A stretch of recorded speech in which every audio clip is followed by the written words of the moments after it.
Yeah, sure. Cool. Alright, well, whenever you're ready. Okay. I'm ready. Is this on coming in? You're all right for a minute, mate. Lock the door. Right, is it recording? Is it good to go? As far as Yeah, it is, yeah. Okay, hi, my name's Jay Balmer. This is my presentation on bass traps and sound absorption.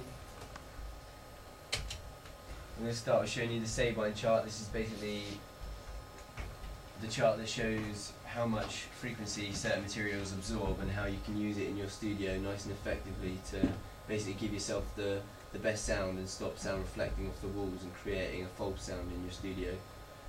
So it's just like a standard thing to go by if you were going to do your studio, equip it properly. I actually have a bit to read about the Sabine chart. I'm just going to, about the guy that created it. Sorry, I'll just skip that slide.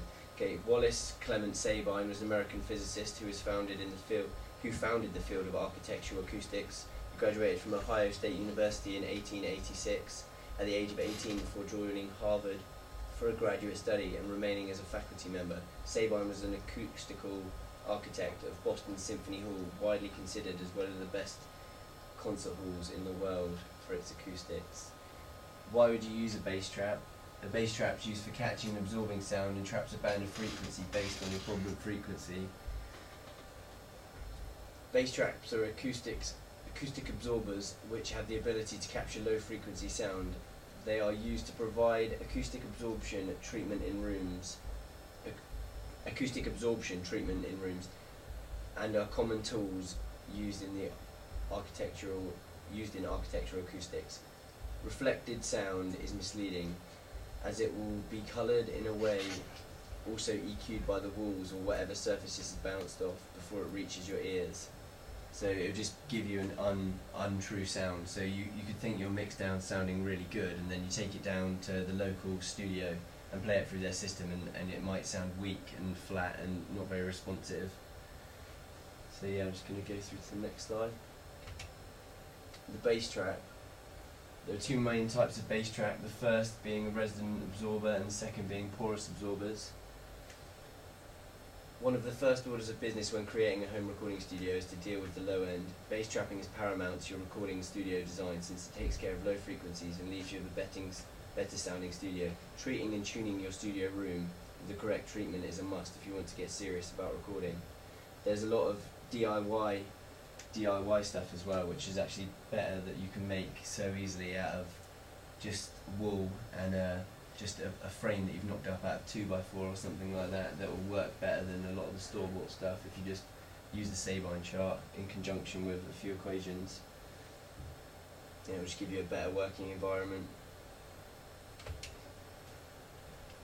Porous absorbers.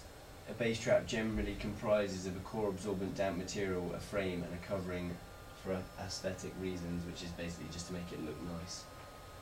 The key concepts to effectively building a broadband porous absorber are to choose the right material for the fibre core, using sufficient thickness core material.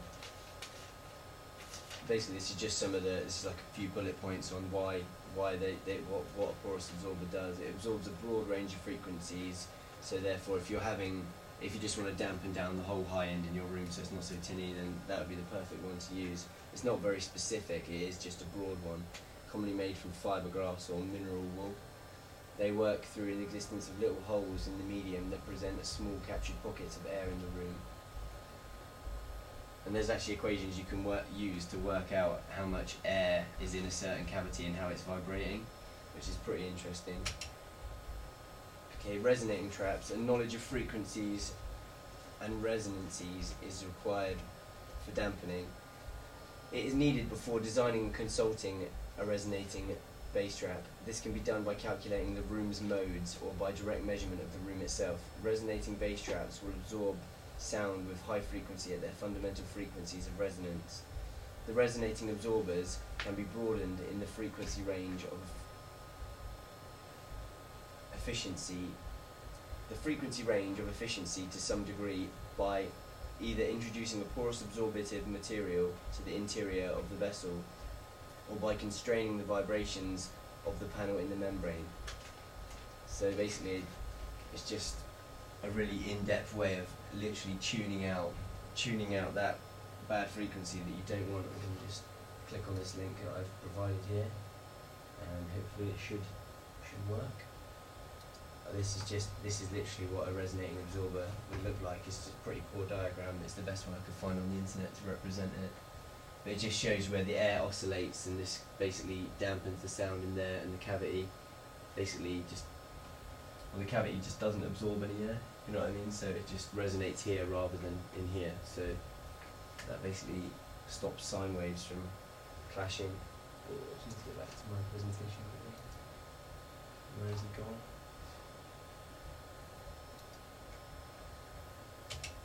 Okay, formulas for panel absorption.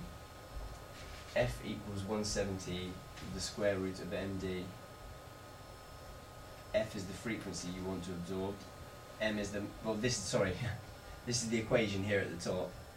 Basically this part here, and this is basically what everything is inside that equation. So you'd be able to work it out if you had the certain numbers.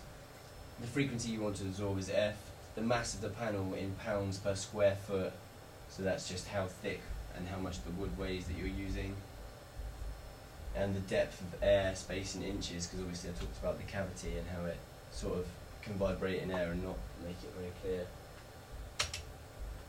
Okay, this is what your studio could look like if you treated it properly, basically, with bass traps in each corner, diffusers on the back wall, diffusers on this wall here, and the monitors placed so that all the waves, there's just no waves bouncing around off walls like this, so it will just basically give you a clean, honest sound of what your room actually is. And you can work this out by doing, there's plugins on Logic which allow you to make a graph of your room, so you know where your problem frequencies are.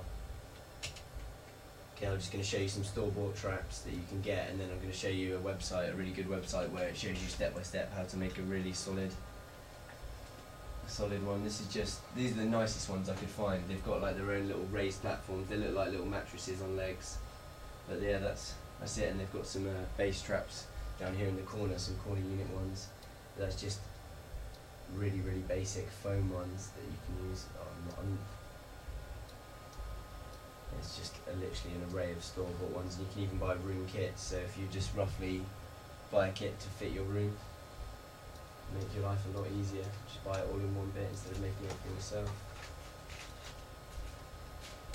DIY traps, this is the website I was talking about, where it just shows you step by step how to make a really, really good bass trap. I'll just quickly show you through it.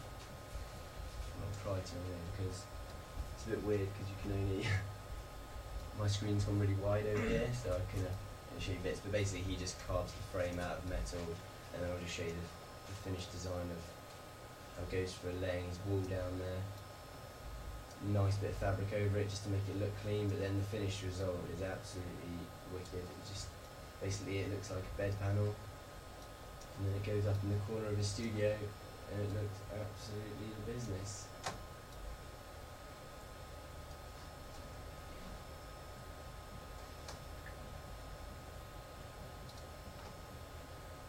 And this is just a Sound on Sound article that basically reinforces that, saying that making your own is just as good, if not better, because he's got a problem frequency at 58 Hertz, which they're trying to get rid of in their local college studio. And he just says, just make a homemade bass trap, because it'll be more effective than some of the store-bought ones you can buy using rock wool as the core absorbent.